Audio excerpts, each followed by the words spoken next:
किस क्या लेवल रहता है क्वेश्चंस का, और फिर आप उस रिदम में आओगे। तो ये 4 जो क्वेश्चन पेपर हैं, 4 एग्जामिनेशन के जो क्वेश्चन हैं, जितने भी क्वेश्चन पेपर हैं, वो सब सॉल्व करना है ना, ये कंपलसरी है। और AIEEE का तो मैं ये कहता हूँ कि AIEEE के क्वेश्चन जब आपका पर्टिकुलर चैप्टर हो जाए तो उसकी AIEEE के क्वेश्चन आप कर लो, है ना, तो फिर आखिरी में जाके आपका बर्डन नहीं बढ़ेगा। और जो क्वेश्चन नहीं बने उसको रिवाइज करना ज़रूरी है। AIEEE की खास करके क्वेश्चन तो पूरे रिवाइज करना, जो नहीं बने तुमसे, इवन केरला PMT के हो सकते हैं तो रिवाइज कर लेना, बहुत फ़ायदा मिलेगा। एम्स के लिए मैं कुछ एडवाइसेस जो स्टूडेंट्स को देना चाहूँगा वो ये है कि पहली बात तो ये कि AIPMT के बाद स्टूडेंट्स रिलैक्स हो जाते हैं, उनको लगता है कि यार हमारा एग्जामिनेशन हो गया। एंड नाउ जब जैसे ही आप रिलैक्स होते हो ना, तो फिर आप नॉलेज लूज़ करना स्टार्ट कर देते हो। और जो AIPMT और एम्स के बीच में जो 1 मंथ गैप है, उसका जो 100% यूटिलाइजेशन कर लेगा, है ना, भले उसका AIPMT का पेपर कितना भी बेकार गया हो, इट डजेंट मैटर, उसने एम्स के लिए अगर पढ़ाई की ना तो उसको फ़ायदा ज़रूर मिलेगा। हो सकता है उसका सिलेक्शन भी हो जाए, क्योंकि एम्स जो है वो नॉर्मल एग्जामिनेशन की तरह नहीं है, उसमें थोड़ा सा लक फैक्टर भी रहता है।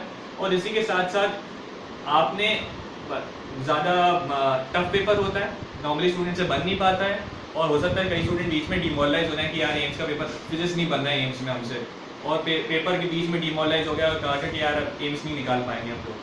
तो एम्स जो है it is a different ball game, क्योंकि एम्स जैसे मैंने कहा टफ तो आता ही आता है, और बहुत सारे फैक्टर्स और हैं जो मैं अभी थोड़ी देर में डिस्क्राइब करूँगा। तो एम्स के लिए पढ़ना ज़रूरी है, that is the most important thing. एक महीना अगर आपने नहीं पढ़ा है ना, तो ये मत समझना कि तुम्हारा सिलेक्शन हो जाएगा, भले तुम्हारे AIPMT में 650 670 मार्क्स क्यों ना हो।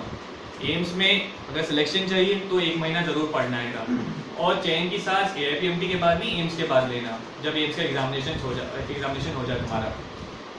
सेकेंड, जो नॉर्मली स्टूडेंट्स को प्रॉब्लम आती है वो एम्स की फिजिक्स के साथ आती है, फिजिक्स टफ आती है। देखो फिजिक्स अगर टफ है ना, सबके लिए टफ है ना, कोई ऐसा स्टूडेंट नहीं है जो कहेगा कि यार फिजिक्स मेरे से पूरी एम्स की बन गई, कोई भी नहीं रहेगा। टफ है तो सबके लिए टफ है।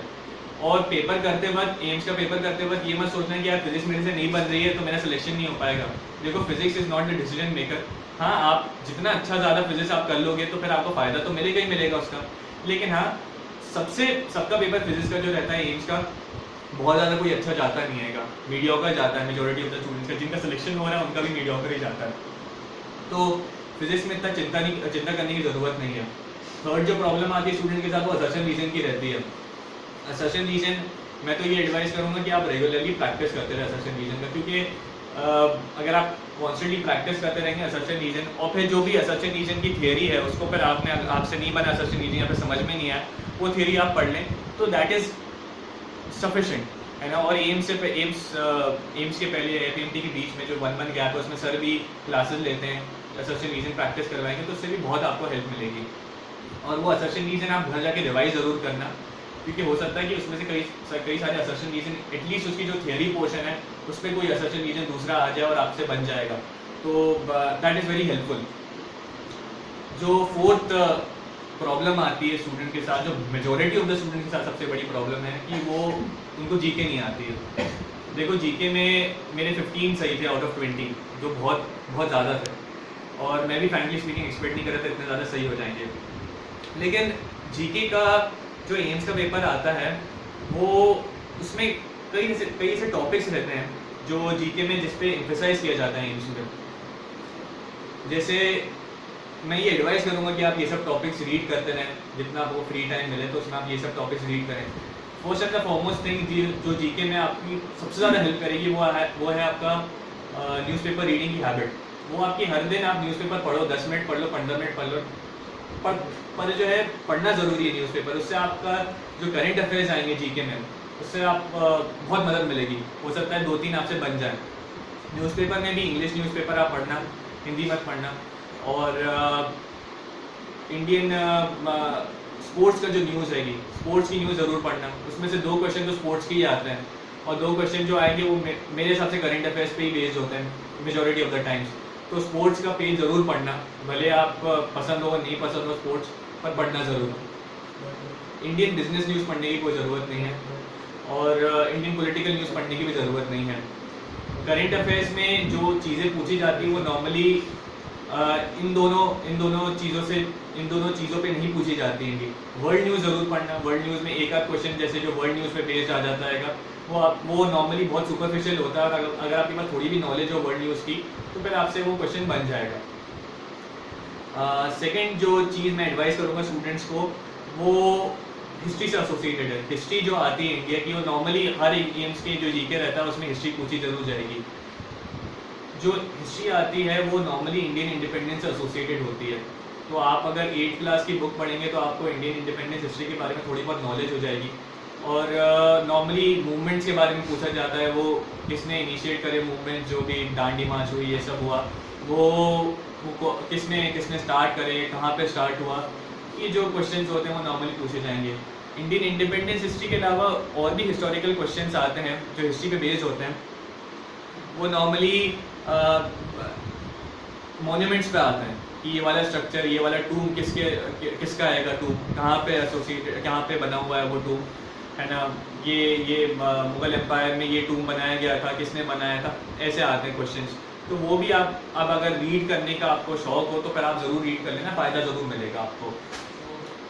थर्ड जीके सही करने का थर्ड जो टेक्निक है वो ये है कि जीके आपको जनरल नॉलेज बहुत वास्ट सब्जेक्ट है ना, तो आप ऐसा कुछ नहीं है कि आप एक टॉपिक पढ़ लो उसी में से क्वेश्चन आ जाए, ऐसा कभी नहीं होने वाला है। तो थर्ड जो इम्पोर्टेंट चीज़ है जो मैं एडवाइस करूँगा स्टूडेंट्स को वो रीड करने के लिए, वो ये है कि इंडियन वुमेन की अचीवमेंट्स और जिस भी फील्ड में है वो ज़रूर पढ़ना। इंडियन वुमेन क्रिकेट टीम का कैप्टन कौन है, इंडियन वुमेन हॉकी टीम का कैप्टन कौन है, जो नॉर्मली किसी स्टूडेंट को मालूम नहीं होता, वो ज़रूर पूछे जाएंगे। इंडियन वुमेन के अचीवमेंट ज़रूर पूछे जाएंगे, उस पर भी क्वेश्चंस आते हैं और नॉर्मली पूछे जाते हैं उन सब पे क्वेश्चंस। तो ये सब चीज़ें हैं। और जीके में इतना टेंशन मत लो कि यार जीके नहीं बनती मेरे से, ये 3-4 पॉइंट्स आप फॉलो करोगे तो जीके आपकी स्ट्रॉन्ग हो ही जाएगी, है ना। और आप अगर इवन ड्रॉपर बैच में भी हो तो फिर आप कोशिश करो, टाइम निकालो कि 10-1 मिनट आपने जीके में दे दिया, तो 10 मिनट आपने न्यूज़पेपर पढ़ने में दे दिया, तो फिर it doesn't create a lot of difference, है ना। 10 मिनट दे दोगे तो फ़ायदा ही मिलेगा। न्यूज़पेपर पढ़ लो, हेडलाइंस पढ़ लो सिर्फ उसकी। तो ये सब पॉइंट्स हैं, और मैं यही पॉइंट्स एडवाइस करूँगा स्टूडेंट्स को। ये 3-4 पॉइंट्स हैं जो आप एम्स का पेपर जिसकी वजह से अच्छा होगा। और एक और पॉइंट असर्शन रीजन का है। असर्शन रीजन के लिए आप हो सकता है बुक सॉल्व कर लो, एक आध कोई बुक ले लेना, वो सॉल्व कर लेना, उससे बहुत फ़ायदा मिलेगा आपको, है ना। टाइम मिले तो रिवाइज कर लेना, और अगर नहीं भी सॉल्व कर पाते तो सर करवाएंगे आपसे। तो ये सब पॉइंट्स हैं जो आप जिन पे आप ध्यान दोगे तो फिर आपको फ़ायदा मिलेगा एम्स में। और ये याद रखो, एक बहुत इम्पॉर्टेंट एडवाइस ये है कि जो स्टूडेंट्स मेरे साथ पढ़ रहे हैं उनमें कई सारे top 100 all India rank AIIMS में भी आई है, एपीएमटी में भी आई है, they are the cream of India. पर स्टूडेंट जिनसे मैंने बात करी और जिन्होंने अच्छी रैंकिंग भी लेकर आई है, और इवन मी, हम लोग कोई एक्स्ट्राऑर्डिनरी स्टूडेंट्स नहीं है, we are normal students, normal दिमाग है, पर हाँ एक्स्ट्राऑर्डिनरी जुनून था, एग्ज़ाम क्रैक करने का जुनून था कि यार हम लोग एम्स में पढ़ेंगे। और देखो एम्स का टैग जो रहता है वो सबसे बड़ा टैग होता है, तो एम्स में फ़ायदे भी हैं, है ना। और एम्स का जैसे मैंने बोला टैग का सबसे बड़ा फ़ायदा है कि एम्स का टैग, उसके आगे कोई टैग नहीं टिकता है। तो जो भी स्टूडेंट मेरे आसपास है, मेरे बैच में है, they are not extraordinary in any manner, है ना। दे आर नॉर्मल स्टूडेंट्स, उन्होंने एक्स्ट्राऑर्डिनरी हार्डवर्क ज़रूर करी है ना, और हर चीज़ नॉर्मल है उनके साथ, है ना। और एक्स्ट्राऑर्डिनरी जुनून था। अगर आप में एक्स्ट्राऑर्डिनरी जुनून होगा ना तो आप भी क्रैक कर लोगे कोई भी एग्जामिनेशन, इवन IAS, AIPMT, कोई भी एग्जामिनेशन। तो मेरी यही एडवाइसेस हैं, और मैं होप करूँगा होपफुली आप कुछ एडवाइसेस आप फॉलो करें, फ़ायदा तो मिलेगा ही आपको। So thank you very much for listening to this video of mine, and thank you again thank you to Tripti Agarwal classes, Anil sir particularly, and all the teachers that have taught me, जिनकी वजह से मैं आज इस मुकाम पे खड़ा हूँ। So at the end I just want to say all the best to all of you. अच्छी तरीके से करके आना पेपर, टेंशन मत लेना, कंसिस्टेंटली पढ़ाई करना, उससे बहुत फ़ायदा मिलेगा। Thank you very much.